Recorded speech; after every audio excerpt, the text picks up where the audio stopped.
देखिए हर खबर यहीं पर, सब्सक्राइब कीजिए TV9 भारतवर्ष। एम्बेसडर तयाल, मैं आपसे जानना चाहूंगा सर, जो गलती, जो बदमाशियां सार्स 2002-2003 में चाइना ने की, वो फिर कोविड में रिपीट की। पहला, दुनिया कब तक ये बर्दाश्त करेगी? दूसरा, WHO के ऊपर प्रश्न चिन्ह है। तो क्या वक्त आ गया एक नई ऐसी संस्था का, या इसी संस्था का क्लीन अप का टाइम आ गया है? क्या होगा सर? एम्बेसडर तयाल, आपका एनालिसिस।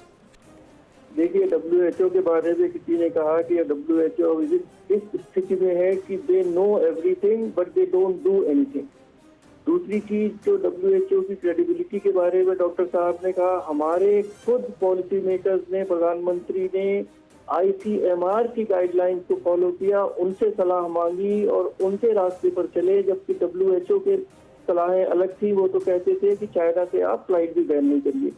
तो WHO की क्रेडिबिलिटी तो बहुत बुरी तरह पहले ही डैमेज हो चुकी है। दूसरी चीज, जहां तक अकाउंटेबिलिटी का सवाल है, देखिए जिस तरह से अंतर्राष्ट्रीय संस्थाएं फंक्शन करती हैं, आज तक पाकिस्तान को टेररिस्ट स्टेट घोषित नहीं किया जा सका क्योंकि उसको चाइना का संरक्षण है। तो किसी ये एक्सपेक्ट करना कि WHO के द्वारा या किसी तरह चाइना किसी तरह अकाउंटेबल होगा और वो उसके ऊपर कोई पनिशमेंट होगा, मैं समझता हूँ कि उसकी बिल्कुल उस पर भरोसा नहीं करना चाहिए। केवल एक इंडिपेंडेंट, स्वतंत्र, निष्पक्ष अगर इंक्वायरी होती है तो चाइना को कटघरे में जरूर खड़ा किया जा सकता है।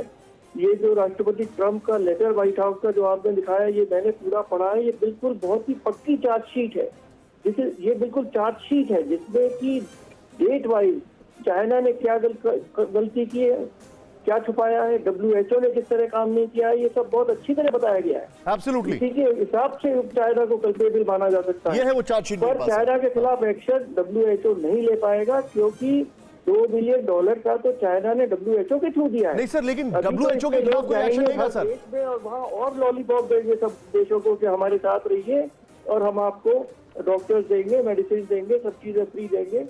तो WHO से मुझे कोई उम्मीद नहीं। ठीक है, WHO से कोई उम्मीद नहीं। मेरे पूरे पैनल को दिखाइए, जनरल साहब और रविंद्र रैना जी और हमारे साथ जो विजय जी हैं। बहुत क्विक रिएक्शन, मेरे पास बहुत कम समय। जनरल साहब, भारत की चुनौती दो थी। पहली चुनौती स्वास्थ्य, देश की जनता का, और दूसरी चुनौती स्वास्थ्य, देश की अर्थव्यवस्था का। यहां पर तीसरी चुनौती सरहद पर खड़ी हो गई है। प्रायोरिटी अभी कैसे है, कैसे निपटेंगे इन तीन चुनौतियों से? आपने बिल्कुल ठीक बोला है।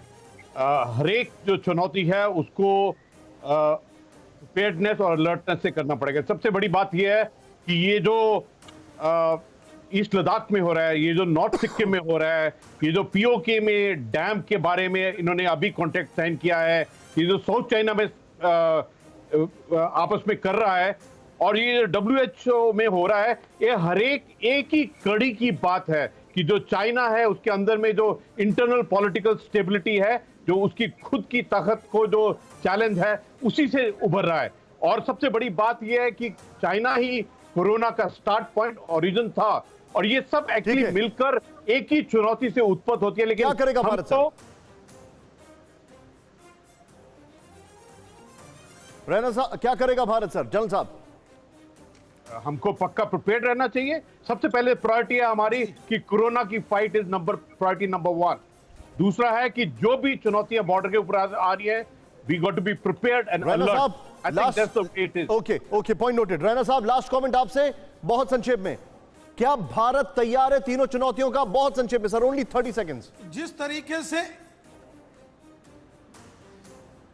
तरीके से 130 करोड़ हिंदुस्तानियों ने प्रधानमंत्री नरेंद्र मोदी साहब की हर बात का अक्षरशः पालन किया है, और प्रधानमंत्री नरेंद्र मोदी साहब ने समय रहते उचित निर्णय लिए हैं, हमें पूरा विश्वास है हम कोरोना को भी हराएंगे, हम अपने देश की अर्थव्यवस्था को भी वापस पटरी पर लाएंगे ठीक तरीके से। और रही अपनी सीमाओं की सुरक्षा, मैं आपको विश्वास के साथ कहता हूं, चाहे चीन हो या पाकिस्तान हो, जो दुस्साहस करेगा बुरी मौत मारा जाएगा। चाइना भी जानता है, पाकिस्तान भी जानता है। ये जोश और ये जज्बा बहुत मायने रखता है। रैना साहब, मैं आपको रोकूंगा।